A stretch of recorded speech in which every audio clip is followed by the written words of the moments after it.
আমার আজকের লাইনটা আমাদের দেশের বেকার পোলাপানদের জন্য। 6 থেকে 7 বছর বয়সে পড়াশোনা শুরু করবা, 25 থেকে 26 বছর বয়সে তা শেষ করবা।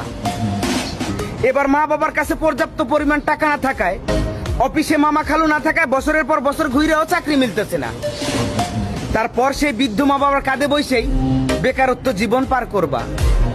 অন্যদিকে শখের মানুষের বিয়ে হয়ে যাচ্ছে, তার বাড়ি থেকে বলতেছে পোলায় কি করে। পোলায় এখন গ্রাজুয়েশন কমপ্লিট করে বর্তমান মা বাবার কাঁধে বসে বেকারত্ব জীবন পার করতেছে। এমন একটা ছেলের সাথে আমার মতো অভিভাবক হলেও আমি ডিরেক্ট রিজেক্ট করে দেবো, কখন আমার মেয়েকে বিয়ে দেবো না।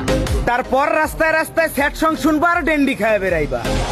আমি বলি কি, পড়াশোনা অনেক হয়েছে, এবার বাদ দাও। আজকেই পাসপোর্ট অফিসে যাওয়ার একটা পাসপোর্ট বানাও। 10 বছরের মিশনে প্রবাস জীবনকে বেছে নাও। দেখবা 2 বছর যেতে কি না যেতেই তোমার বাড়িতে একটা বিল্ডিং হয়ে গেছে।